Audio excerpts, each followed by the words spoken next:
Un rendez-vous permettant aux parties prenantes de discuter des solutions d'action climatique régionale et de forger des partenariats régionaux. C'est la raison d'être de la Semaine africaine du climat 2022 avec pour hôte la ville de Libreville au Gabon. Votre chaîne Africa 24 rassemble les experts et les acteurs du climat afin de vous faire cerner tous les contours de cet événement. Sur ce plateau de l'interview, nous recevons Ségolène Royal, personnalité engagée dans les questions climatiques à travers l'ONG Désir d'avenir pour la planète, présidente de la 21e conférence des parties des Nations Unies sur le changement climatique, COP21, et ancienne ministre de l'Environnement de la République française. Madame Ségolène Royal, bienvenue sur ce plateau d'Africa 24. Merci pour votre invitation. Alors, cette semaine sur le climat, qu'est-ce que vous attendez à l'issue des travaux? C'est une étape très importante parce que cette année, la COP27, c'est une COP africaine. Et l'année dernière, la COP26 a échoué à Glasgow. Donc aujourd'hui, tous les regards du monde entier, et notamment de tous les pays qui souffrent du dérèglement climatique, ont le regard tourné vers l'Afrique. Et c'était important que ça se tienne au Gabon, parce que si je peux me permettre d'exprimer un souvenir personnel, l'Afrique en général et le Gabon en particulier ont joué un rôle très important pendant la COP21. Et en particulier, le Gabon était un des tout premiers pays à ratifier l'accord de Paris dont j'avais la responsabilité en tant que président de la COP21.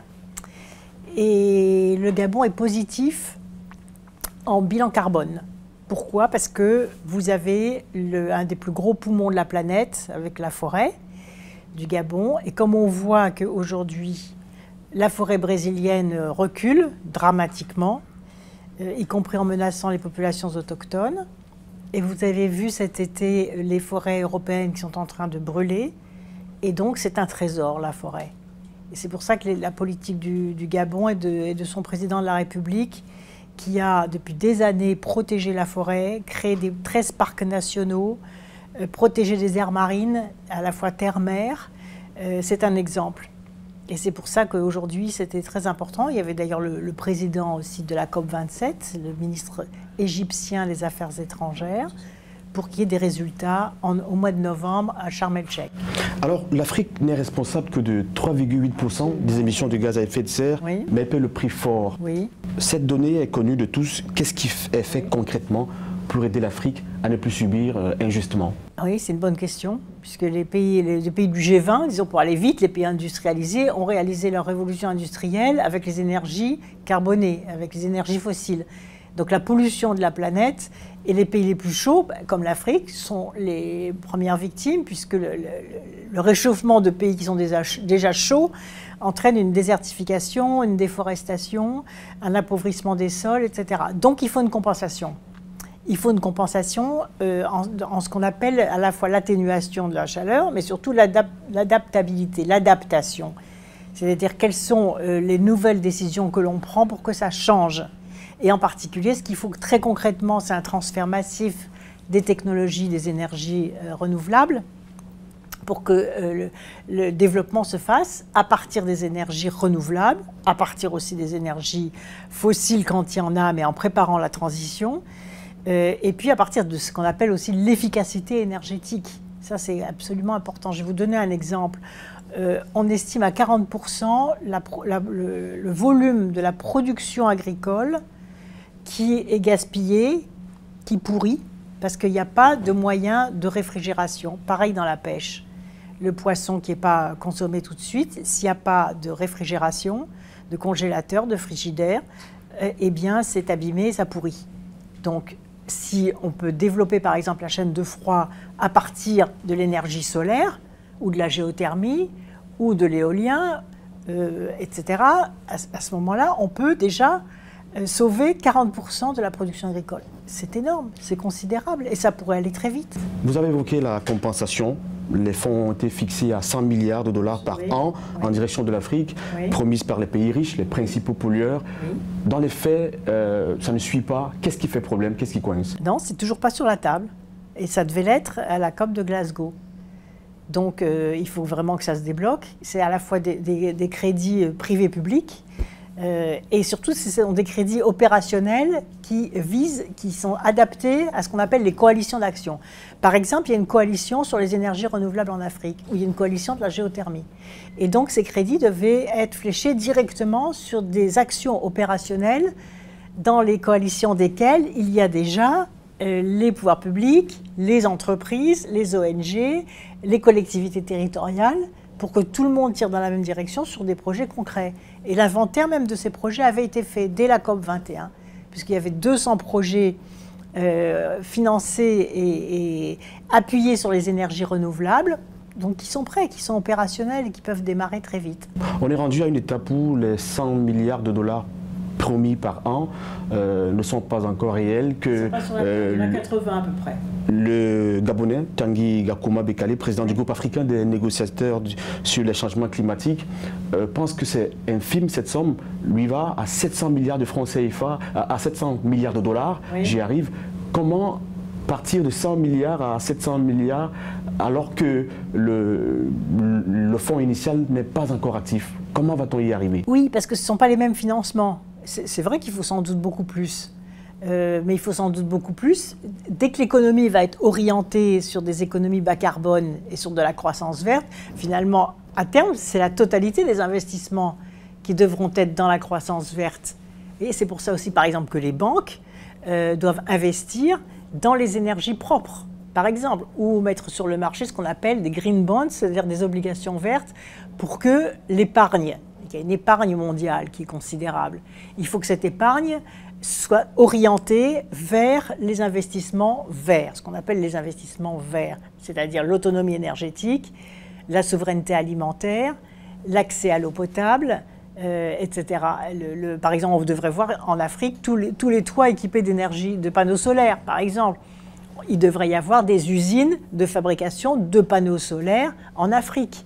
Il devrait y avoir des usines de recyclage du plastique en Afrique, etc. Donc l'enjeu, c'est l'industrialisation du continent africain grâce à des transferts de technologie. Donc si on met 100 milliards et si on dit, ben voilà, avec ces 100 milliards, on va créer 3 usines dans le domaine des énergies renouvelables, eh ben c'est gagné. Donc c'est cet effort-là qui doit être fait à la COP égyptienne pour qu'il y ait à la fois les projets identifiés et le fléchage de l'argent. La COP 27, la COP égyptienne, dans quelques jours, a été précédée par la 26e, où, tenue à Glasgow, une COP vis-à-vis de laquelle vous êtes assez critique sur la forme notamment. Qu'est-ce qui explique cette attitude vis-à-vis de cette COP-là? Les climatologues eux-mêmes, les scientifiques, ont été très très critiques vis-à-vis de la COP de Glasgow. Il ne s'est rien passé, hein, en clair. C'est-à-dire qu'il y a une succession de discours, et à un moment, il faut le dire, parce que tout le monde est dans la complaisance, il n'y a plus rien n'avance. Voilà, donc Boris Johnson en avait fait un espèce d'événement diplomatique, et puis les chefs d'État se succèdent, font des grands discours, puis rentrent chez eux. Ça ne va pas, c'est plus possible. Vous voyez, aujourd'hui, il vaudrait même mieux pas se réunir, mais agir, y compris par WhatsApp, par vidéo, voilà qu'est-ce qu'on fait, où est-ce qu'on investit, est-ce que les projets avancent, etc., que de se réunir pour faire des discours et de rentrer chez soi. Et moi, j'ai confiance parce que je sais que le continent africain et nos amis égyptiens sont très, très impliqués. Cette semaine au Gabon est très importante parce que ça crée une émulation aussi pour réussir la COP en Égypte. Et parce que le continent africain maintenant a la responsabilité de réussir cette COP et tout le monde doit aider à la réussir. Quels sont les pièges à éviter pour ne pas tomber dans le faux pas de Glasgow? Les pièges à éviter, c'est que les négociateurs continuent à mouliner des virgules, des points-virgules, etc. C'est bon, on a l'accord de Paris sur le climat, maintenant il faut l'appliquer, il faut arrêter de négocier on ne sait quoi. Ce qu'il faut, c'est mettre sur la table les financements et les stratégies d'action qui vise à appliquer l'accord de Paris qui est là. La liste des actions, elles sont là. On sait ce qu'il y a à faire. Donc il faut articuler les différents acteurs, mettre ensemble les États, les entreprises, les collectivités locales et les villes, et les ONG et les citoyens, pour que, territoire par territoire, il y ait des projets qui soient identifiés et qui trouvent les financements nécessaires. Aujourd'hui encore, 600 millions d'Africains n'ont pas d'accès à l'électricité. Le continent a besoin d'énergie pour se développer, mais surtout pas d'énergie fossile, très polluante. Vous êtes très impliqué dans l'éolienne. Est-ce que la solution passera par cette technologie? pas seulement, parce qu'il n'y a pas forcément ce qu'on appelle des spots de vent partout. Mais en tout cas, il y a le soleil qui est là à profusion. Donc vous voyez, même les véhicules électriques devraient être rechargés à partir de l'énergie solaire. Sous des hauts vents, on met un toit solaire et on met une prise électrique et on recharge les voitures électriques ou les deux roues électriques. Donc vous voyez, il faut aussi repenser la mobilité par rapport à l'arrivée de l'énergie solaire. Il y a des pays africains où il y a beaucoup de géothermie. Ça, c'est une très belle énergie parce que le problème du stockage de l'énergie est résolu. L'hydroélectricité est un potentiel considérable sur le continent africain. Donc, toutes les énergies renouvelables, plus l'efficacité énergétique. C'est quoi l'efficacité énergétique? C'est le fait de ne pas gaspiller l'énergie. C'est-à-dire qu'une fois qu'il y a une installation qui est mise en place, vous voyez, qui est la répartition de cette installation pour qu'elle soit la plus opérationnelle possible, y compris en autoconsommation. Ce que l'on fait un peu avec les maternités solaires dans le cadre de l'ONG. On met des panneaux solaires et c'est en autoconsommation. Alors, de manière concrète, quelles stratégies peuvent être mises en place pour une meilleure adaptation des États au changement climatique et pour une sécurité alimentaire durable?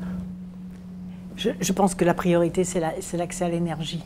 Parce que vous voyez, même les ressources, comme dit le président de l'Union africaine, Macky Sall, il y a un potentiel énorme en Afrique, avec des ressources souterraines, avec du potentiel, avec des ressources rares, sur le sol d'ailleurs, des ressources alimentaires, dans le sous-sol, beaucoup de ressources, mais par manque d'énergie, la valeur ajoutée part en dehors du continent.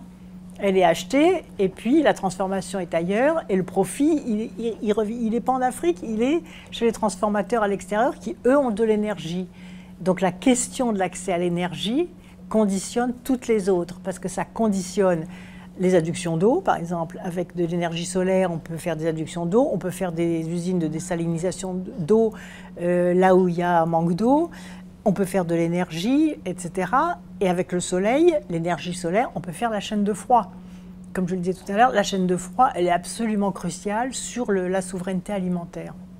Merci Madame Ségolène Royal d'avoir participé à cette émission d'interview. Merci pour vos questions. C'est la fin de cette interview. Restez en compagnie des éditions d'Information et de magazines sur Africa 24.